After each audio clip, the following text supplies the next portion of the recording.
Okay, I just done this now for the third time because I'm frustrated. Because I really didn't want to watch Raw.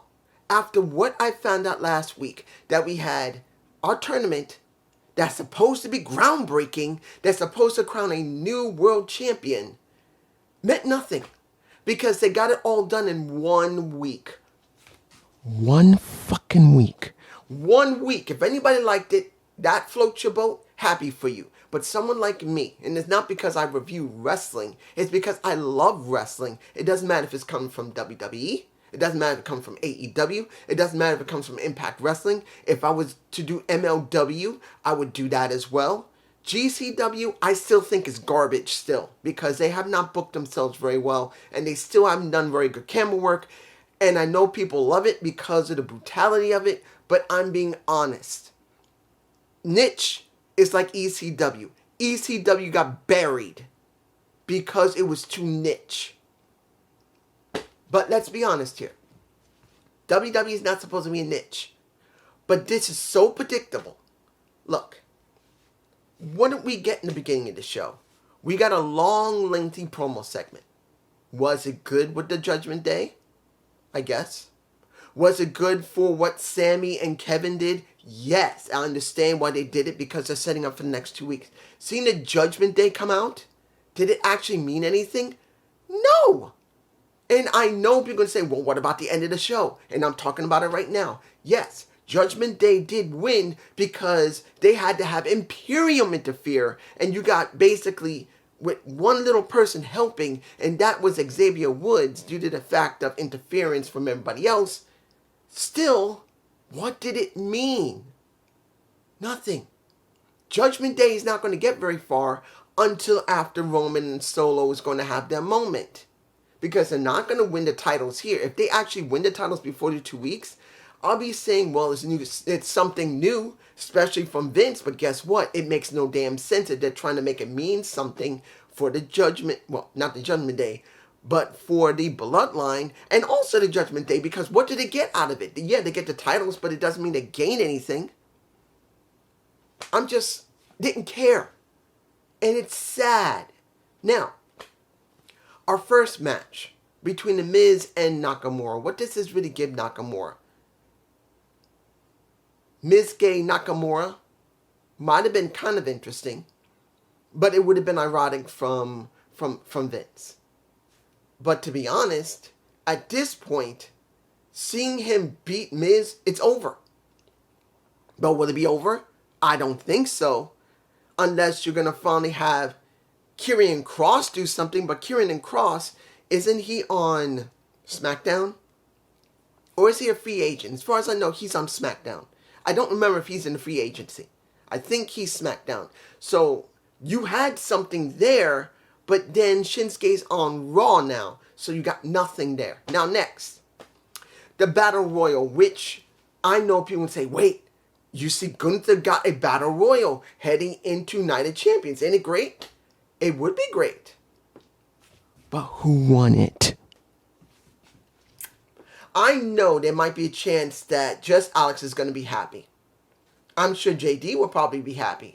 But they also might also realize, and I just said might realize, because it's superfluous, the reason that Mustafa Ali, not Mustafa, I like him as Mustafa. Guess what? There's only one reason that he got the win. Because he's part Pakistani. If I remember, he's part Pakistani and Indian from India. He's a Muslim. He's part Pakistani. He has roots in the Middle East. What are we getting? We're at Jeddah. Yes, he's not Syrian. It's not the point. He is from the region.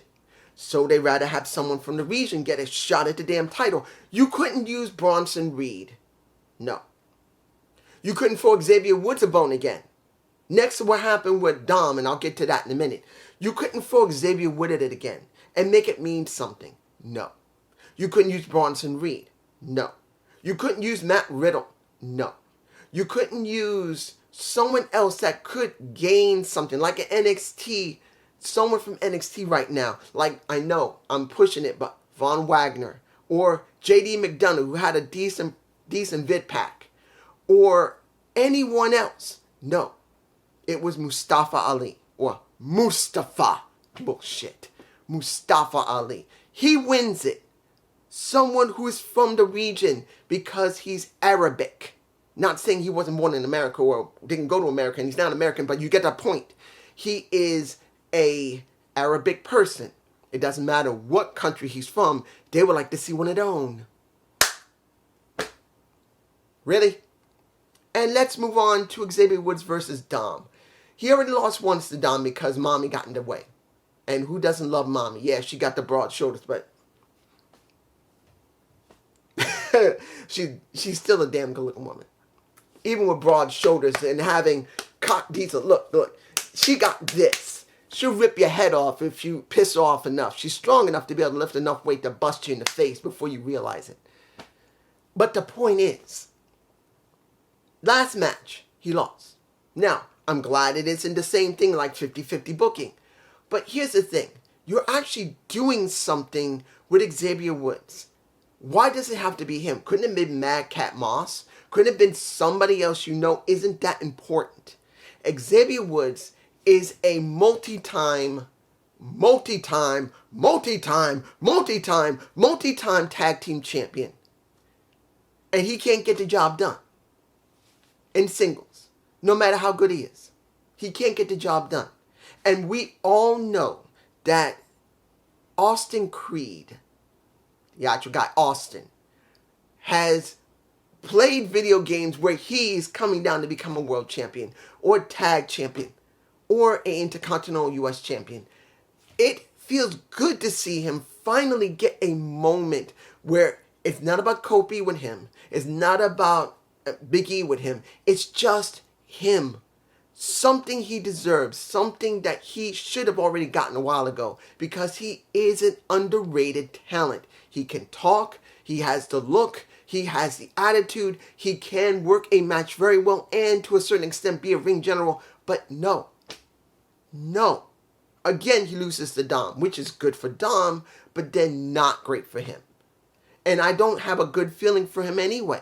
He should be better off. He should have never gone up against Gunther weeks ago. He should have been in the Battle Royal and won it and have a pay-per-view match. Even if he doesn't win against Gunther, doesn't he deserve it?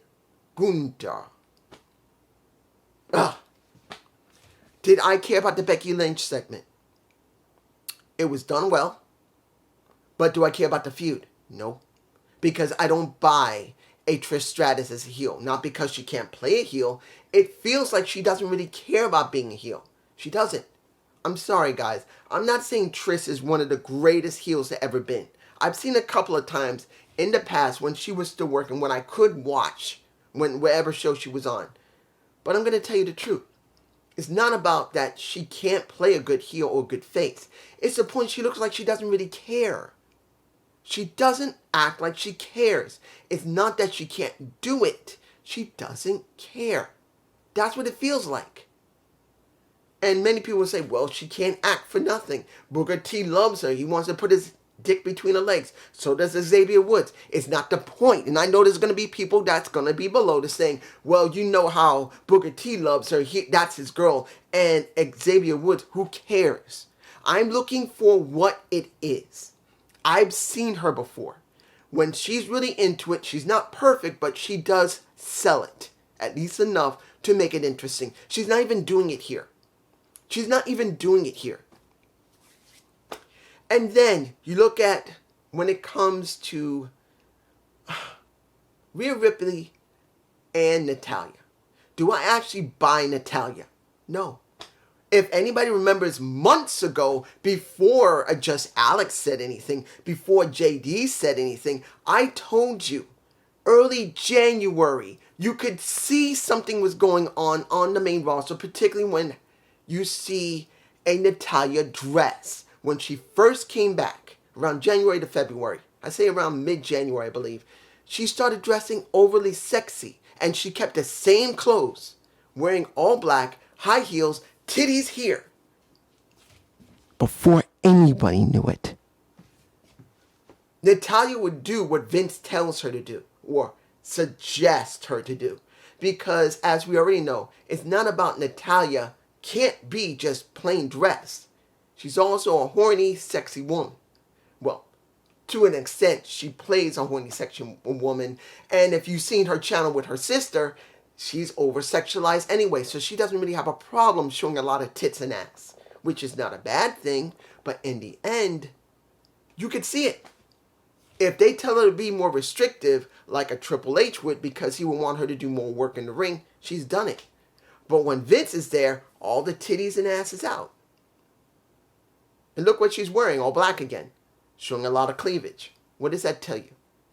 I don't buy anything when it comes to Rhea Ripley dealing with Natalya, even though Rhea talked very well. I liked how she talked, but still, I didn't care. Because I don't feel like it's an important feud. She destroys someone, but then she gets Natalya. No real interesting opponent for her title, which is not supposed to be on that show. Now, let's talk about Raquel Rodriguez going up against Chelsea Green due to the fact that Liv is hurt, supposedly. She's not medically cleared. This was not about the match. Shayna Baszler and Ronda Rousey is back. Yawn. Yawn. What do I want to see? Do I want to see the same women who were doing the same thing months ago?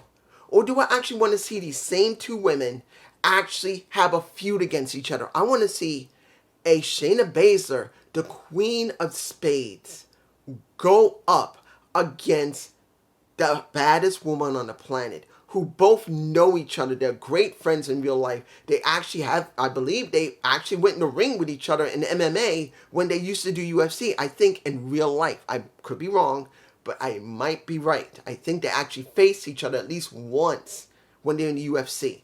At least once.